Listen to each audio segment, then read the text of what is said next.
Hi, I'm Dolly. I say this quietly to myself as I settle into a worn armchair tucked away in the corner of a bustling family reunion. The room is alive with boisterous chatter, the clinking of dishes, and teasing banter that dances around me like sparks. Conversations overflow, laughter rings out, and yet I remain at the margins, an invisible participant in a vibrant tapestry of family life. Every familiar face, every hearty laugh reminds me of a recurring truth. I've always been the one left out. While my relatives share jokes and stories, my voice rarely breaks through the hum of excitement. I watch as my cousin's playful quips and my aunt's good-natured ribbing wrap around the table like an inside joke I never quite understand. In moments like this, my heart echoes with memories of countless times I was laughed at, overlooked, or dismissed. The memories weigh on me, coaxing a silent promise that someday I'll finally step out from the shadows. As I linger on the sidelines of today's gathering, a cascade of flashbacks begins to unfurl in my mind. I see a younger Dolly, standing hesitantly in the crowded school hallways, clutching books to his chest, a quiet soul among thunderous voices. I recall the classroom scenes where my hand lingered midair, always too timid to complete a sentence, while others effortlessly stole the spotlight. Each day felt like a hidden performance, where my contributions were mere whispers, drowned by the clamor of more confident peers. The flashbacks drift into scenes of family dinners from years past. I remember sitting around a long, familiar table where the air was thick with laughter and clay pots of steaming food. Even then, amidst shared anecdotes and boisterous teasing, I found my words dissolving in the background chatter. I watched as everyone around me wove a tapestry of connection, and I, too, longed desperately for my thread to be noticed. These fleeting yet poignant moments of neglect, moments of feeling unseen and unheard, have shaped my ongoing struggle for acknowledgement. They set the foundation for an inner journey toward discovering who I truly am, beyond the role of the silent observer. I find myself seated at a long, polished table in a sunlit dining room, where the clatter of forks and animated chatter drowning any hope for silence. Around me, laughter bubbles up like effervescent champagne. Relatives lean in close, sharing stories and inside jokes, while I remain at the periphery, a quiet observer in what feels like an intimate celebration of connection. I watch as cousins share knowing glances, as aunts exchange gentle teasing, and as each burst of laughter makes the room seem to glow with unspoken bonds.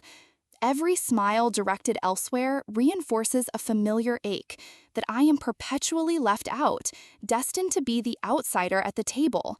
Despite the warmth and familiarity of my family, I cannot shake the feeling that my own voice is nothing more than a murmur lost in the vibrant symphony of their togetherness.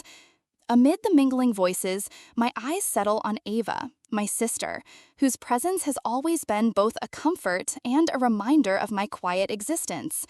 Today, even as she laughs and effortlessly bridges conversations, there's an unmistakable spark in the way she interacts with Noah, her boyfriend. He leans in close, his hand resting gently on her shoulder, and their subtle exchange of smiles hints at a deeper connection. Ava's laughter rings out in a way that feels both inclusive and exclusive, as if she embodies the light I long to share. In a casual aside, she mentions a plan they have together, an adventure, a shared secret, while Noah's supportive nod subtly underscores a partnership that seems to effortlessly rewrite the rules of attention. This small scene, with its effortless warmth and unspoken depth, plants within me the seed of an unexpected change. While I remain on the outside of this radiant couple's world, something in their interaction stirs a long-dormant yearning within me, the desire to step, even tentatively, into the circle of confidence and belonging. The family gathering buzzes with its habitual warmth and clamor when, out of nowhere, the room falls into a sudden, palpable hush. I'm seated at the same familiar table, my eyes half focused on the animated chatter swirling around me, when Noah, my sister Ava's charismatic boyfriend, leans over and, with a tone both playful and commanding, blurts out, "Boss." The word slices through the festivities like a spark igniting dry tinder. For a heartbeat, time seems to stretch as every face turns toward us. A mix of laughter and stunned awe ripples across the room. Laughter at the unexpected levity of the moment, and a shared, almost conspiratorial glimmer in the eyes of those who recognize that something has shifted in the air. In that electrifying instant, the ordinary world swiftly transforms. What began as another family luncheon is suddenly infused with the promise of change. As the echoes of "boss" fade into a charged silence, my mind whirls in disbelief.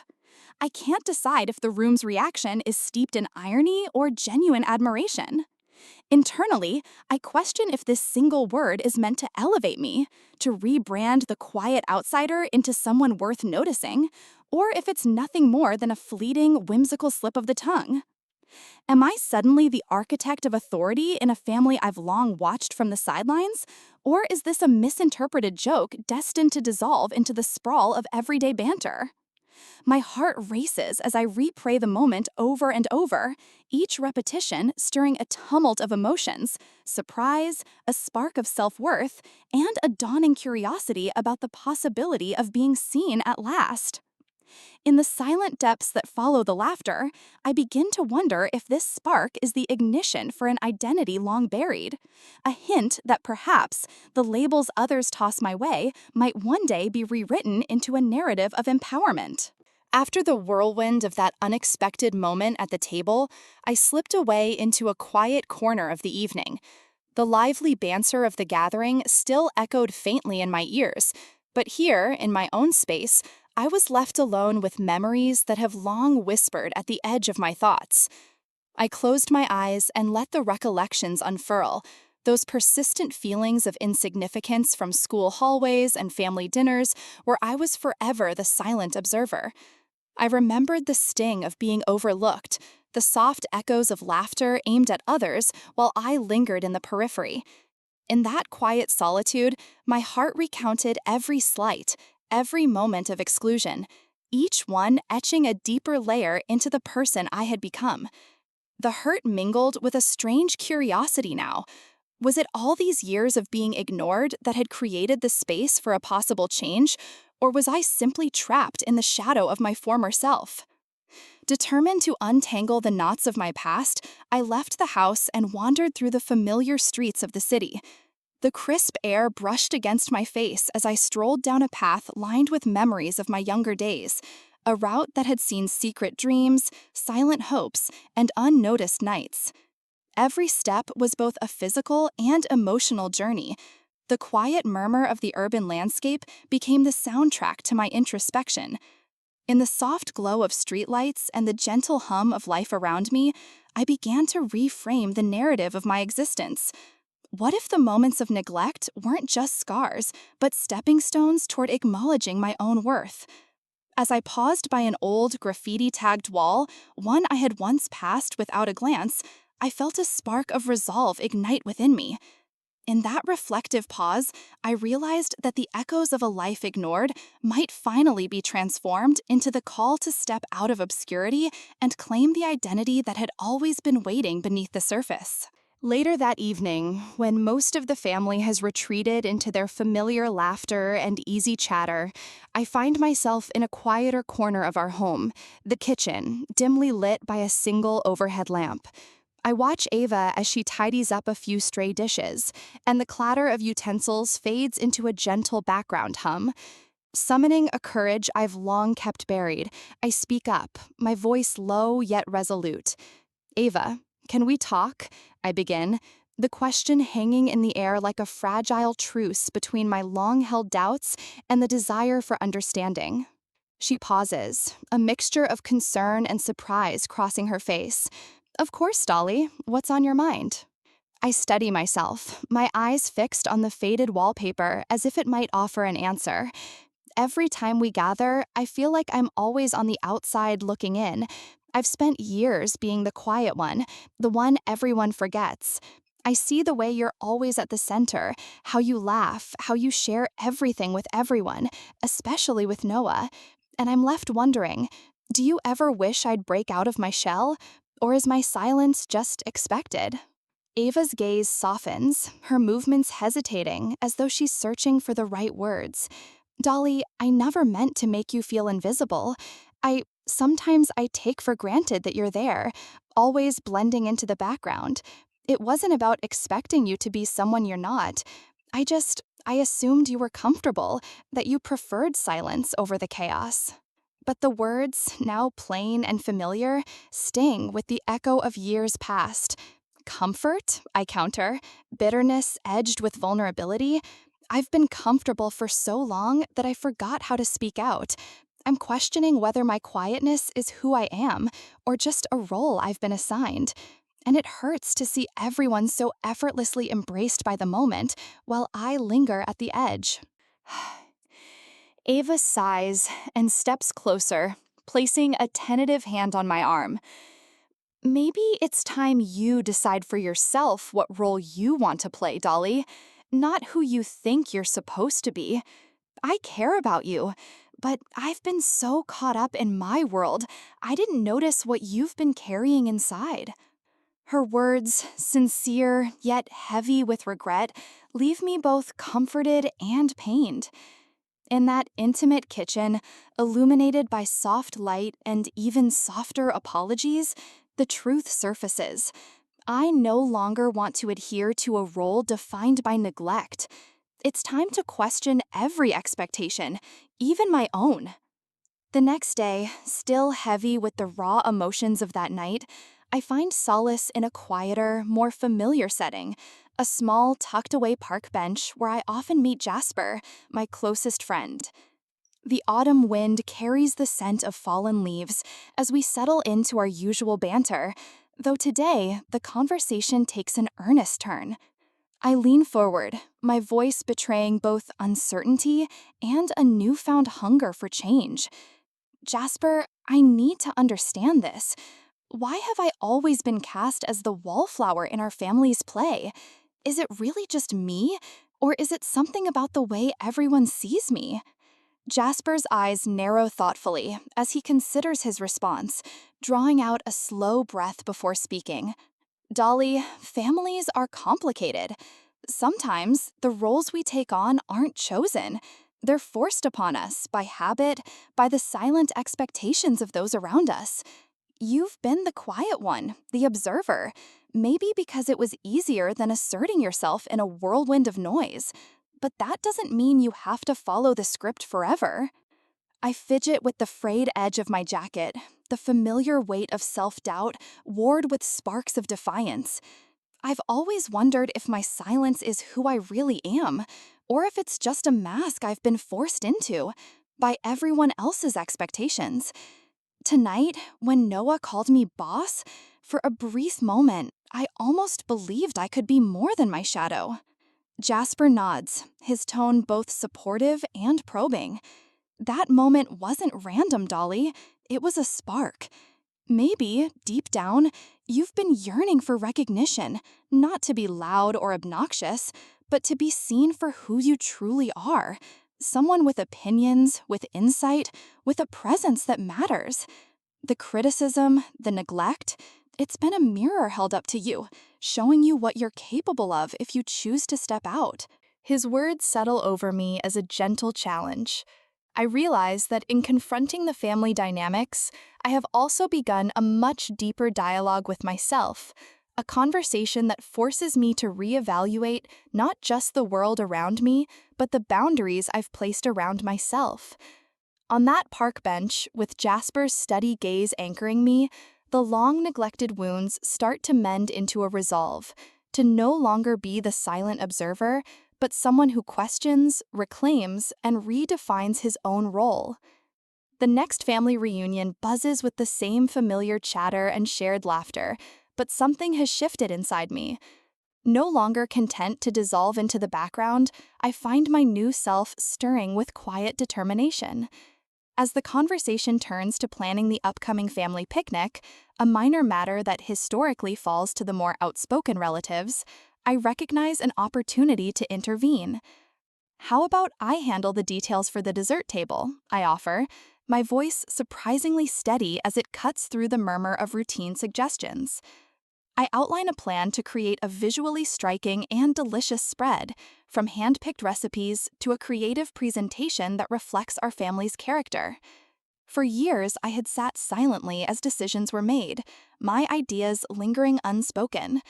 Today, I reclaim my space at the table by taking charge of a detail that had always been handled by someone else.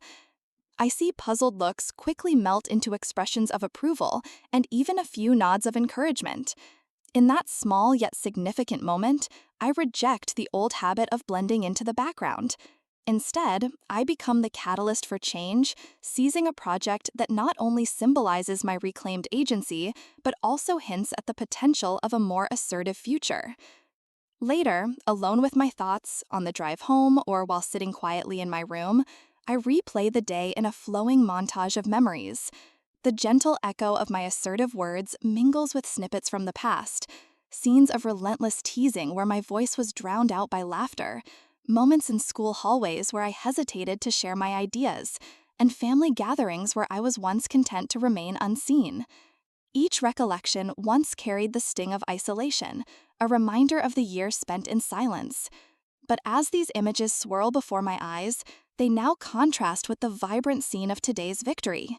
The critical moments when a few family members smiled in encouragement, or when my idea sparked genuine discussion, weave together a new narrative. That once overwhelming laughter, which used to signify my insignificance, now transforms into the soundtrack of my awakening. Each memory of exclusion metamorphoses into a stepping stone towards self-validation.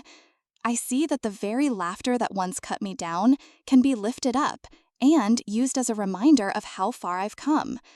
Even the echoes of past derision now serve as fuel for my growing sense of empowerment, steadily guiding me away from self-doubt and toward the emerging role of someone who is not only heard, but respected.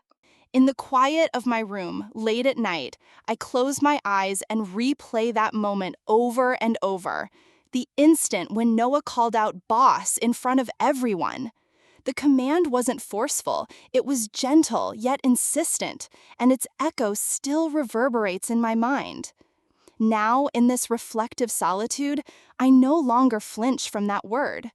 Instead, I let it settle deep into my core, a turning point that redefines how I view myself. I realize that boss isn't just a casual, offhand remark. It has become the emblem of my worth and potential. In the stillness, I engage in a silent dialogue. Could it be that all this time I've been holding back a leader within me? Is it possible that I deserve to take charge, to speak up, and to lead rather than merely watch? Accepting that question, as tentative as it may be, feels like an invitation to step out of the imposed shadow and claim a space where I am more than the quiet observer. The word, once a spark of unexpected humor, now burns with the promise of transformation. The following week, at yet another family gathering, I decide to test this newfound resolve. As conversations flow around the table, I lean forward and interject, not with the meek politeness of my former self, but with the quiet authority of someone who now believes in the power of his own voice. When plans for a community event arise, I raise my hand with a clear, deliberate tone that surprises even me. Suggestions that once trembled at the edge of my thoughts now come out wholeheartedly, infused with the energy of someone stepping into a leadership role. I soon notice subtle changes, a cousin's impressed nod, a spark of interest in an uncle's eyes, even Ava's encouraging smile. The very word boss that once brought a chorus of mixed reactions now serves as a badge I wear with pride.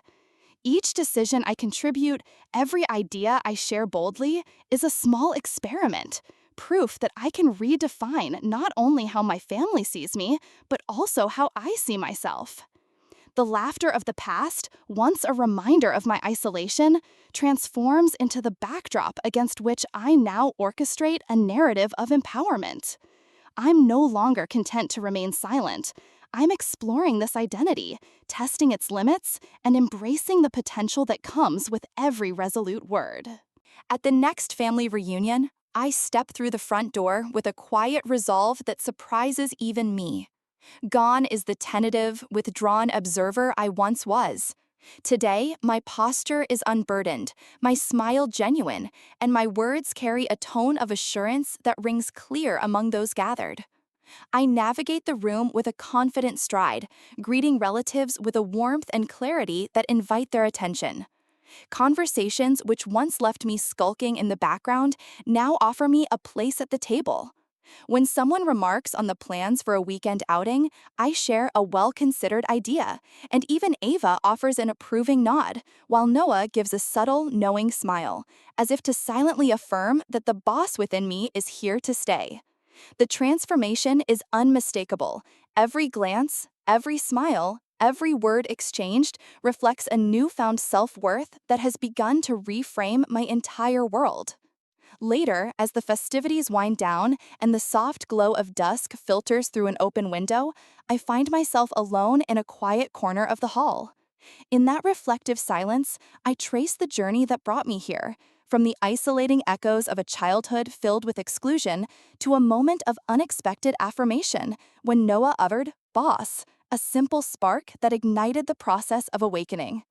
I think of the long years spent fading into the background, of missed chances when my words were muted by self-doubt. Now, that long-neglected space within me has blossomed into a vibrant confidence, fueled by every small act of courage and every tender conversation that forced me to question the role I had been assigned. I realize that the power of a single word can reshape one's destiny. A word that reclaims dignity, rebuilds self-identity, and inspires the courage to step out of the shadows. The question of who am I is no longer answered by painful memories of invisibility, but by a quiet conviction that I can define myself on my own terms. As I stand here, I leave behind the old narrative and invite the future with hope. This isn't the end. It's a new beginning, a call to others who may have felt unseen, urging them to discover that their own boss is waiting to emerge. With a heart full of hope and a mind open to uncharted adventures, I welcome the promise of more chapters yet to be written.